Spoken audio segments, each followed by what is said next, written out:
Hello friends, आज हम लोग आपके लिए आए हैं यूटिलाइजेशन के एक जो चैप्टर है इल्यूमिनेशन, उसका एक रिवीजन शॉर्ट नोट्स है जो है। चलिए इसको रिवाइज करते हैं। चलिए फ्रेंड्स शुरू करते हैं। Radiant efficiency. Friends, radiant efficiency क्या होती है?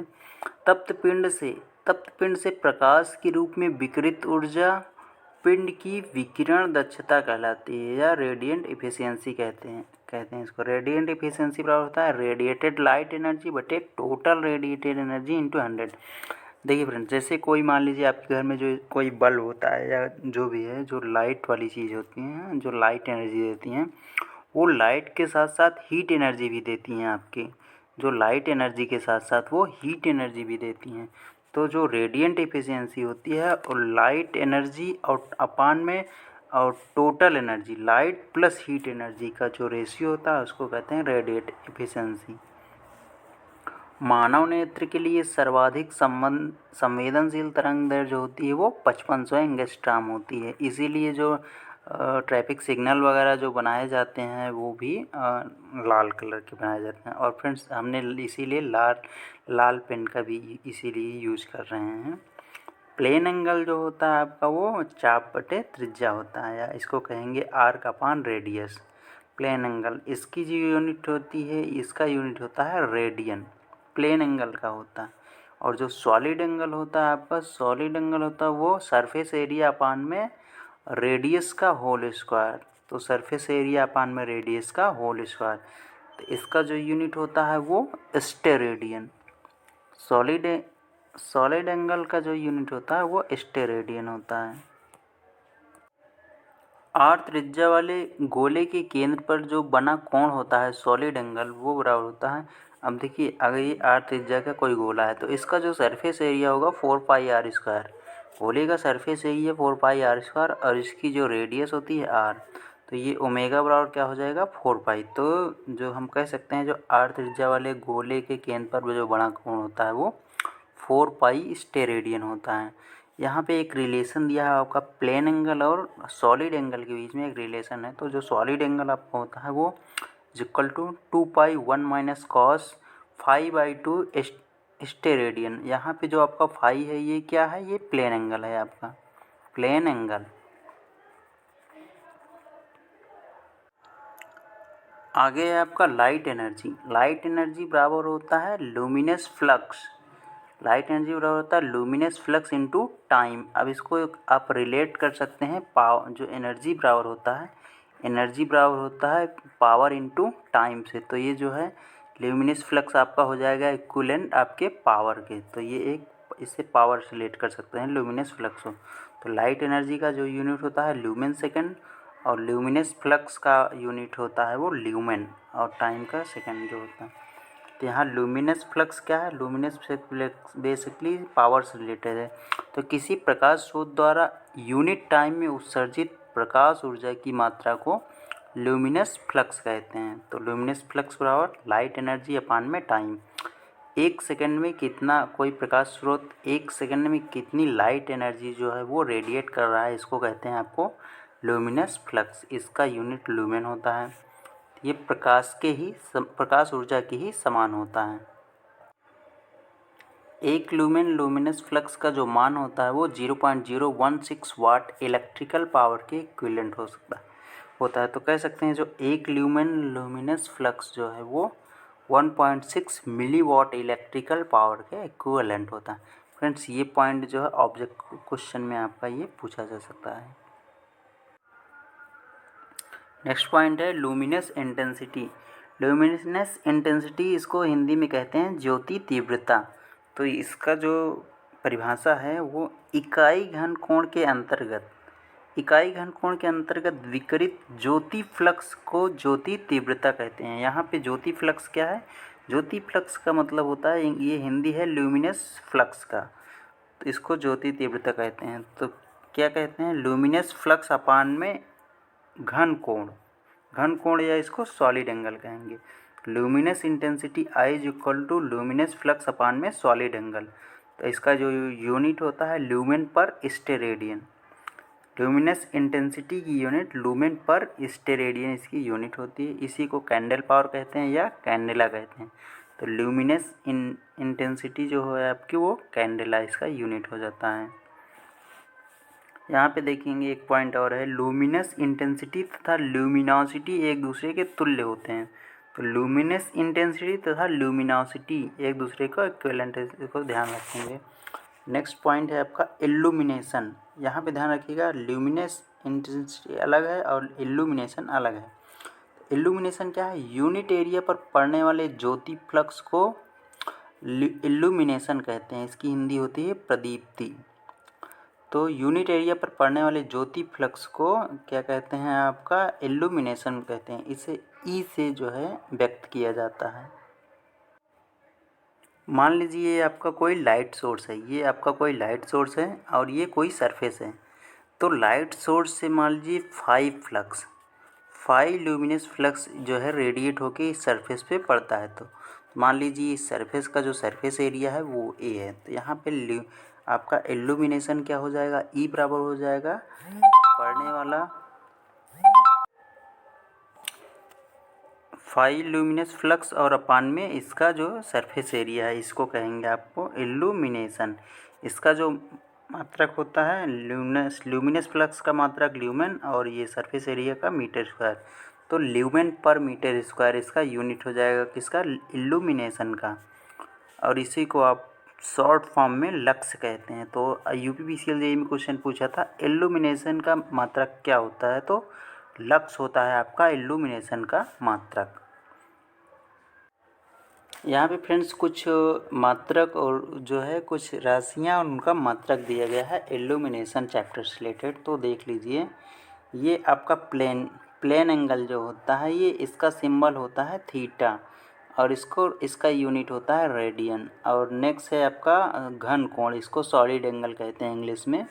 तो इसका स्टेरेडियन, इसको ओमेगा से दर्शाते हैं। प्रकाश ऊर्जा को आप फाई से दर्शाते हैं ल्यूमेन। प्रकाश ऊर्जा ल्यूमेन सेकंड इसका यूनिट होता है। और ये प्रकाश शक्ति को पी से दर्शाते हैं, इसका मात्रक ल्यूमेन होता है। ज्योति फ्लक्स, यहाँ पे ध्यान रखिए, प्रकाश ऊर्जा और ज्योति फ्लक्स दोनों एक दूसरे के इक्विवेलेंट होते हैं। तो ज्योति फ्लक्स को फाई या एफ से दर्शाते हैं, इसका यूनिट भी ल्यूमेन होता है। ज्योति तीव्रता को आई से दर्शाते हैं, तो इसका जो यूनिट होता है कैंडला। ज्योति तीव्रता का मात्रक कैंडला होता है, इसी को कैंडल पावर कहते हैं या ल्यूमेन पर स्टेरेडियन इसका जो है यूनिट होता है। नेक्स्ट है आपका प्रदीप्ति मतलब इल्यूमिनेशन इंग्लिश में इसको कहते हैं। तो इसका जो यूनिट होता है ल्यूमेन पर मीटर स्क्वायर इसका यूनिट होता है, इसी को आप कहते हैं लक्स। और आगे है चमक, द्युति या प्रभा, इसको ब्राइटनेस कहते हैं। तो ब्राइटनेस बराबर होता है ल्यूमिनस इंटेंसिटी अपान में सरफेस एरिया। ल्यूमिनस इंटेंसिटी अपान में सरफेस एरिया। तो ल्यूमिनस इंटेंसिटी का जो मात्रक होता है वो कैंडेला और एरिया का मात्रक होता है मीटर स्क्वायर। तो चमक या ब्राइटनेस या इसको हिंदी में प्रभा, द्युति, चमक या इंग्लिश में ब्राइटनेस कहते हैं। तो इसका जो मात्रक होता है कैंडेला पर मीटर स्क्वायर, इसी को आप निट कहते हैं शॉर्ट फॉर्म में। फ्रेंड्स, ये जो यूनिट है ये बहुत ही ज़्यादा इंपॉर्टेंट है यूपीपीसीएल जेईई के प्रोस्पेक्ट में। ये एक ना एक इसमें आपसे पक्का पूछा जाएगा। आगे है आपका औसत गोली candle power, mean spherical candle power. ये जो होता है वो गोले में उत्पन्न कुल ज्योति फ्लक्स अपान में गोले के केंद्र में संपूर्ण घन कोण के बराबर होता है। तो मान लीजिए कोई गोला है, वो 5 ल्यूमिनस फ्लक्स जो है वो उत्पन्न कर रहा है 5। तो गोले का जो संपूर्ण जो सॉलिड एंगल होगा वो 4 पाई होगा। तो ये आपका ये वैल्यू हो जाएगा आपका 5 अपान में 4 पाई। तो इसकी यूनिट हो जाएगी ल्यूमेन पर स्टेरेडियन। ल्यूमेन आपका यूनिट है ये फाई का। फाई क्या है? Luminous flux. तो ये आप इसको याद रखेंगे। ये थ्योरी भी पूछ ली जा सकती है या इससे रिलेटेड आपको एग्ज़ाम में या यूपीपीसीएल जेईई या और भी जो ऑब्जेक्टिव एग्ज़ाम जो होते हैं वनडे एग्ज़ाम, उसमें आपको इससे न्यूमेरिकल क्वेश्चन 1-2 मिल सकता है। तो ये क्या हो जाएगा, औसत गोली कैंडल पावर बराबर होता है गोले में उत्पन्न कुल ज्योति फ्लक्स अपान गोले के केंद्र में संपूर्ण घन को, 5/4 पाई। इसी तरह है औसत अर्धगोलीय कैंडल पावर। तो यहाँ पे जो अर्धगोली है तो जो स्टेरेडियन जो यहाँ पे 4 पाई है गोले का, तो ये अर्धगोले का 2 पाई हो जाएगा। तो 5/2 पाई ल्यूमन पर स्टेरेडियन। नेक्स्ट पॉइंट है आपका औसत क्षैतिज candle power, mean horizontal candle power. तो इसका जो वैल्यू होता है क्षैतिज समतल में विकिरण कुल ज्योति फ्लक्स बटे क्षैतिज समतल द्वारा केंद्र पर बना कोण। तो ये आपका 5/ओमेगा, ओमेगा क्या है यहाँ पे सॉलिड एंगल है, तो ल्यूमन पर स्टेरेडियन इसका जो है यूनिट हो जाएगा। नेक्स्ट पॉइंट है आपका परिवर्तन गुणांक, जिसको कहते हैं रिडक्शन फैक्टर। तो ये क्या होता है रिडक्शन फैक्टर, वो औसत गोलाकार कैंडल पावर अपान औसत क्षैतिज कैंडल पावर का रेशियो होता है। MSCP अपान MHCP का रेशियो जो होता है वो रिडक्शन फैक्टर होता है। यूटिलाइजेशन फैक्टर आपका क्या होता है, यूटिलाइजेशन फैक्टर होता है फाई यूटिलाइज अपान टोटल फाई। यूटिलाइज्ड फाई और अपान में टोटल फाई। देखिए जो प्रकाश स्रोत होता है, मान लीजिए 5 फ्लक्स जो है प्रोड्यूस करता है, तो होता क्या है कि कुछ जो फ्लक्स होता है लुमिनस फ्लक्स, वो जो वर्किंग एरिया है, जो वर्किंग समतल है आपका, पूरा उस पर नहीं पहुंचता, बीच में वो कुछ बेंड हो जाता है, इधर उधर हो जाता है। तो यहाँ पे जो यूटिलाइज्ड, ये मान लीजिए आपका 5T यूटिलाइज्ड फाई अपान में जितना ये प्रोड्यूस करता है, इसका जो रेशियो होता है वो होता है आपका यूटिलाइजेशन फैक्टर। आप इसको यहाँ से एक इसकी जो वैल्यू होती है यूटिलाइजेशन फैक्टर की, वो 0.3 से 0.5 होती है। तो इसको याद रखेंगे कंपटीशन एग्जाम में डायरेक्ट जो है आपका इसका रेंज पूछ लिया जाएगा। तो याद रखेंगे 0.3 से 0.5 जो है इसकी वैल्यू होती है यूटिलाइजेशन फैक्टर की। नेक्स्ट है आपका अनुरक्षण गुणांक या मेंटेनेंस फैक्टर, इसको कहते हैं। मेंटेनेंस फैक्टर क्या होता है, सामान्य स्थिति में प्रदीप्त बटे आदर्श स्थिति में प्रदीप्त। अब ध्यान रखिए इसको, ये इसका रेशियो होता है। होता क्या है कि जैसे मान लीजिए आपका कोई बल्ब जल रहा है आपके घर में, ठीक है। आदर्श स्थिति क्या होती है और सामान्य स्थिति क्या होती है। सामान्य स्थिति होती है जैसे घर में आपके डस्ट है या फिर डस्ट है या कुछ और भी ऐसे ही कुछ ऐसे मीडियम है जो जो इस रेडिएटेड एनर्जी को जो है एब्जॉर्ब कर लेते हैं, इस एनर्जी को वो एब्जॉर्ब कर लेते हैं डस्ट वगैरह, या फिर इसको इसका डायरेक्शन चेंज कर देते हैं, रिफ्लेक्ट कर देते हैं दूसरे डायरेक्शन में। तो ये आपका सामान्य स्थिति है। और आदर्श स्थिति क्या है कि जैसे आपका जो बल्ब जल रहा है, जितना फ्लक्स प्रोड्यूस कर रहा है ल्यूमिनस फ्लक्स, वो डायरेक्ट आपका जो है आपके वर्किंग जो है समतल पे पड़ रहा है, कोई इसमें जो है व्यवधान नहीं है। तो ये आपका आदर्श स्थिति है। तो मेंटेनेंस फैक्टर क्या होता है, सामान्य स्थिति में प्रदीप्ति बटे आदर्श स्थिति में प्रदीप्ति। इसकी जो रेंज होती है 0.4 से 0.8 तक होती है। ये इम्पॉर्टेंट है, एग्जाम में ये पूछा जा सकता है। नेक्स्ट पॉइंट है आपका प्रदीप्ति का नियम। प्रदीप्ति का नियम जो E बराबर होता है I cos थीटा अपान में D स्क्वायर। यहाँ पे E क्या है, E जो है आपका इल्यूमिनेशन है और I क्या है आपका ल्यूमिनस इंटेंसिटी है। तो जो इल्यूमिनेशन बराबर होता है luminous intensity into cos theta upon में D स्क्वायर। जहाँ पे थीटा क्या है, एंगल बिटवीन अभिलंब तथा प्रकाश की दिशा के बीच का जो है वो कोण है थीटा। तो इसका जो मात्रक होता है lumen per metre square. Friends इसी को कहते हैं लैम्बर्ट का कोज्जा नियम। ये जो फार्मूला था वो लैम्बर्ट साइंटिस्ट ने दिया था। आगे है आपका प्रकाशीय योजनाओं का वर्गीकरण, कितने प्रकार की जो प्रकाशीय योजनाएं होती। तो फ्रेंड्स ये जो क्वेश्चन होता है ये फिगर के साथ एग्जाम में आता है, तो इसमें पूछा जाएगा कौन सी प्रकाशीय योजनाएं हैं। तो देखिए पहला है आपका डायरेक्ट लाइटिंग स्कीम इसको प्रत्यक्ष प्रकाशीय योजना कहते हैं, डायरेक्ट लाइटिंग स्कीम। ये आपका जो है ये सिंबल है आपका डायरेक्ट लाइटिंग स्कीम का। इसमें क्या होता है, यहाँ पे आपका प्रकाश स्रोत होता है और ये जो है ये प्रकाश प्रोड्यूस होता है वो डायरेक्ट आपके सरफेस पे गिरता है, वर्किंग सरफेस पे नीचे। तो ये जो है इसमें क्या होता है 90 से 100% जो प्रकाश है वो कार्यतल के निचले अर्धगोले में पड़ता है। ये एक सस्ती तथा एफिशिएंट लाइटिंग स्कीम है। आगे आपका है सेमी डायरेक्ट लाइटिंग स्कीम। ये है आपका सेमी डायरेक्ट लाइटिंग स्कीम। इसमें क्या होता है सेमी डायरेक्ट लाइटिंग स्कीम में 60 से 90% तक का जो प्रकाश है वो निचले अर्धगोले पर पड़ता है। टोटल 75% तक प्रकाश नीचे आता है। बाकी जो है 25% जो है प्रकाश वो ऊपर रिफ्लेक्ट हो जाता है। ये आपका सिंबल है सेमी डायरेक्ट लाइटिंग स्कीम का। इसका प्रयोग होता है हॉल में, कोल्ड स्टोरेज में, इंडोर गेम्स हॉल में इसका जो है यूज होता है। नेक्स्ट है आपका semi indirect scheme, semi indirect lighting scheme. ये है आपका सेमी इनडायरेक्ट लाइटिंग स्कीम। इसमें क्या होता है जो है ये जो बल्ब है ये इसमें इस तरीके से ये है आपका symbol semi indirect lighting scheme का। इसमें क्या होता है 10 से 40% तक का प्रकाश जो है वो नीचे आता है। बाकी जो प्रकाश होता है वो ऊपर रिफ्लेक्ट होता है। औसत जो है ये 25% प्रकाश ही, एवरेज 25% ही नीचे आता है। तो इसका जो है यूज होता है वो सिनेमाघर तथा होटल में। इसमें क्या होता है ग्लेयर वगैरह थोड़ा जो है कम हो जाती है आपकी। नेक्स्ट है आपका indirect lighting scheme. Indirect lighting scheme में क्या होता है कि जो है ये आपकी इनडायरेक्ट लाइटिंग स्कीम का ये सिंबल है। इसमें क्या होता है 0 से 10% प्रकाश ही नीचे आता है, बाकी का जो प्रकाश होता है वो ऊपर रिफ्लेक्ट हो जाता है। ये जो है एकदम से ग्लेयर रहित होता है। सिनेमाघर और होटल में इसका ज़्यादातर थिएटर में ज़्यादातर इसका यूज होता है थिएटर में। नेक्स्ट है आपका जनरल डिफ्यूजिंग लाइटिंग स्कीम। ये आपका है जनरल डिफ्यूजिंग लाइटिंग स्कीम का सिंबल। इसमें क्या होता है 40 से 60% प्रकाश किसी भी अर्धगोले में जा सकता है।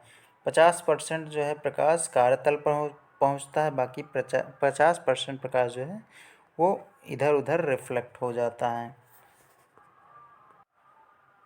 फ्रेंड्स यहाँ पे कुछ पदार्थों के जो है वो जो प्रदीप्ति पदार्थों के उनके कलर के बारे में दिए गए हैं। तो जो आपका पहला है कैडमियम बोरेट। कैडमियम बोरेट जो होता है वो लाल गुलाबी रंग का प्रकाश उत्सर्जित करता है। कैडमियम सिलिकेट जो होता है वो पीला गुलाबी रंग का प्रकाश उत्सर्जित करता है। Zinc borate zinc beryllium silicate जो होता है वो पीला सफ़ेद रंग का प्रकाश उत्सर्जित करता है। और जो जिंक सिलिकेट वो हरे रंग का प्रकाश उत्सर्जित करता है। यूपीपीसीएल जेईई की एग्ज़ाम में एक बार मैंने एग्ज़ाम दिया था, यही क्वेश्चन आया था जिंक सिलिकेट का जो है कौन सा रंग उत्सर्जित करता है। तो जिंक सिलिकेट हरा रंग उत्सर्जित करता है। आगे है मटेरियल फॉर फिलामेंट। फिलामेंट के लिए कुछ मटेरियल दिए गए हैं। तो पहला जो है कार्बन का जो है मेल्टिंग पॉइंट होता है 1800 डिग्री सेल्सियस और इसकी इफिशियंसी दी गई है 3.5 ल्यूमेन पर वाट। इसका ज़्यादातर यूज़ नहीं किया जाता। एक क्वेश्चन बनता है इसका सिनेमा प्रोजेक्टर में जो है कार्बन आर्क लैम्प का प्रयोग किया जाता है। नेक्स्ट है आपका ऑस्मियम जो है वो इसकी जो है मेल्टिंग पॉइंट 2650 डिग्री सेल्सियस। इसकी जो है ल्यूमिनस इफिशियंसी है 5 ल्यूमेन पर वाट। ये एक रेयर मटेरियल है, दुर्लभ पदार्थ जिसको कहते हैं, इसलिए इसका ज़्यादा यूज नहीं होता है। आगे आपका है टंगस्टन। ये इम्पोर्टेंट है। टंगस्टन का जो वर्किंग टेम्परेचर होता है वो 3400 डिग्री सेल्सियस। इसका जो टेम्परेचर कोफिशिएंट ऑफ रेजिस्टेंस होता है वो 0.0051 धनात्मक का मतलब होता है टेम्परेचर बढ़ने पे इसका रेजिस्टेंस बढ़ेगा। और इसकी इफिशियंसी अच्छी होती है 8 से 10 ल्यूमेन पर वाट। इंडेक्स स्कैन जो लैंप होते हैं आपके वो ज़्यादातर इसमें टंगस्टन फिलामेंट का जो है यूज किया जाता है। आगे है relation between current and the filament diameter. तो ये एक रिलेशन है जो करंट प्रोपोर्शनल होती है जो फिलामेंट का जो डायमीटर होता है उसकी पावर 3/2 जो फ्यूज में जो करंट रेटिंग होती है, current proportional to fuse material के जो डायमीटर होता है उसका 3/2, उसका जो डायमीटर का 3/2 उसके प्रोपोर्शनल होती है। तो फ्यूज और यहाँ पे जितने भी हीटिंग एलिमेंट बेसिकली होते हैं उसमें हीटिंग एलिमेंट का जो करंट जो प्रोपोर्शनल में होती है वो अ, उसके डायमीटर के 3/2 के प्रोपोर्शनल में होती है। आगे कुछ इम्पोर्टेंट क्वेश्चन हैं। थर्मल स्टार्टर में जो है 0.05 माइक्रोफैरेड का एक कैपेसिटर लगा होता है जो रेडियो इंटरफेरेंस को कम करता है। ध्यान रखेंगे इसको, जो 0.05 माइक्रोफैरेड का एक स्टार्टर जो रेडियो इंटरफेरेंस को कम करता है। आगे है स्टार्टर में जो है हीलियम नियॉन आर्गन गैस भरी होती है। जो आपका जो स्टार्टर होता है,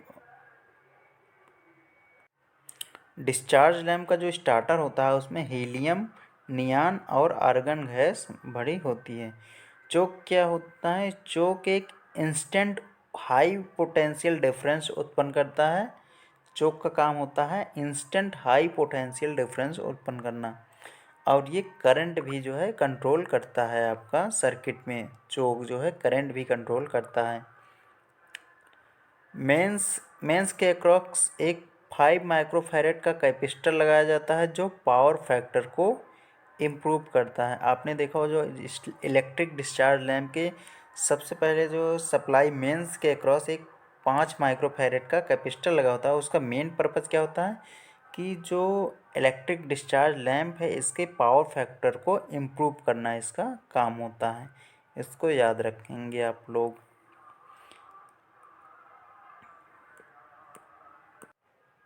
आगे है मैग्नेटिक इफेक्ट ऑफ करंट विद्युत लैंप की क्षमता को प्रभावित करता है। तो जो विद्युत लैंप की जो क्षमता होती है, अगर करंट की जो मैग्नेटिक इफेक्ट करंट का होता है वो उसकी क्षमता को प्रभावित करता है, घटा देता है। अगला पॉइंट है यहाँ पे 1 फुट कैंडल बराबर में होता है 10.76 लक्स के बराबर होता है। इसी को 1 मीटर कैंडल भी कहते हैं। 1 फुट कैंडल को 1 मीटर कैंडल कहते हैं और इसका लक्स में जो मान होता है 0.76 लक्स के बराबर होता है। नेक्स्ट है 1 lumen per metre square. 1 lumen per metre square बराबर 1 मीटर कैंडल बराबर 10.76 लक्स, और इसी को कहते हैं 1 फुट कैंडल। आगे आपका है जो है प्रदीप्ति बराबर होता है φ/A। फाई क्या है? ल्यूमिनस फ्लक्स, और ये क्या है? Surface area. तो प्रदीप्ति बराबर होता है ल्यूमिनस फ्लक्स अपान में सरफेस एरिया। इसका यूनिट होता है ल्यूमन पर मीटर स्क्वायर, या इसी को लक्स कहते हैं, और इसी को आपको कहते हैं मीटर कैंडल। ध्यान रखिएगा, जो कैंडेला कहते हैं वो कैंडेला होता है ल्यूमिनस इंटेंसिटी के यूनिट, और जो मीटर कैंडल होता है वो इल्यूमिनेशन का यूनिट होता है। अगला क्या पॉइंट है? जिंक सिलिकेट कौन सा रंग प्रोवाइड करता है? तो जिंक सिलिकेट हरा रंग प्रोवाइड करता है जो है आपका इल्यूमिनेशन में। यहाँ पे नेक्स्ट क्वेश्चन है मरकरी वास्प लैम्प में कौन सी गैस भरी होती है? तो मरकरी वेपर लैम्प में आपकी आर्गन गैस भरी जाती है, मरकरी वेपर लैम्प में। और सोडियम वेपर लैम्प में क्या होता है? सोडियम वेपर लैम्प में होता है थोड़ी सी नियॉन गैस के साथ सोडियम की जो है वाष्प होती है सोडियम वेपर लैम्प में। नेक्स्ट पॉइंट है आपका 2000 डिग्री सेल्सियस के ऊपर का फिलामेंट वाष्पन हो जाता है और लैंप की भीतरी सतह को काला कर देता है। इसीलिए क्या होता है कि हमें 2000 डिग्री सेल्सियस से ज़्यादा ऑपरेट नहीं करना चाहिए, नहीं तो लैंप का फिलामेंट जो है उसका वेपराइज हो जाएगा। आपने घरों में कभी की जो कांच वाले बल्ब आते होंगे उसको देखा होगा, उसके अंदर कभी कभी काला काला ऐसे जम जाता था। तो वही चीज़ है कि 2000 डिग्री सेल्सियस से ऊपर जो है फिलामेंट का जो है वेपराइजेशन हो जाता है और उसके सरफेस पे जम जाती है काली काली जो है। हैलोजन लैंप क्या होते हैं? हैलोजन लैंप ये छोटे होते हैं, कॉम्पैक्ट होते हैं, बेटर कलर होता है और इनका जीवन काल भी लंबा होता है, लगभग 2000 घंटे इनका जीवन काल होता है हैलोजन लैंप का। और ये 5 किलोवाट तक ये उपलब्ध होते हैं। मेन पॉइंट है आपका, ये 5 किलोवाट तक उपलब्ध होते हैं और उनका हाई वर्किंग टेम्परेचर होता है किसका, हाइलोजन लैंप का। नेक्स्ट है आपका सोडियम वाष्प लैंप में अलग से कोई चोक नहीं होती है। तो जो सोडियम वेपर लैंप होता है उसमें अलग से कोई चोक नहीं होती है, उसके अंदर इनबिल्ट एक चोक होती है। ये इसका जो प्रकाश होता है वो गोल्डन और येलो कलर का होता है। ये इम्पॉर्टेंट पॉइंट है। सोडियम वेपर लैंप का जो है गोल्डन और येलो कलर का जो है प्रकाश देता है, और इसकी इफ़िशियंसी नियर अबाउट 50 ल्यूमेन पर वाट होती है सोडियम वेपर लैंप की, और ये 200 वोल्ट पर ये कार्य करता है। तो फ्रेंड्स ये था इल्यूमिनेशन चैप्टर से एक शॉर्ट नोट जो मैंने बनाया था। फ्रेंड्स इसको आप लोग अगर लाइक करेंगे और इसको अगर अच्छे से इसका रिस्पांस अच्छा मिलेगा तो हम इसको ऑब्जेक्टिव क्वार्ट भी लाएंगे, जिसमें जो है 100 क्वेश्चन 100 के आसपास ऑब्जेक्टिव होगा जो इल्यूमिनेशन चैप्टर से। और आपके आने वाले एग्ज़ाम जो यूपी पीसीएल जेईई का एग्ज़ाम आने वाला है उसमें बहुत ही इंपॉर्टेंट होगा। उसमें आपका मिनिमम से मिनिमम 2 नंबर आपके पक्के हो जाएंगे। बस आप इस आधे घंटे की शॉर्ट नोट देख लीजिए और आधे घंटे का जो है आप ऑब्जेक्टिव देख लीजिए। 1 घंटे की जो क्लास है इसमें आपका 2 नंबर पक्का हो जाएगा। तो थैंक यू फ्रेंड्स। इसको आप अगर वीडियो आपको अच्छा लगा हो तो इसको लाइक करें और इसको शेयर करें, और चैनल को फ्रेंड्स ज़रूर सब्सक्राइब करें ताकि आगे भी ऐसी वीडियोस लाते रहें। Thank you friends.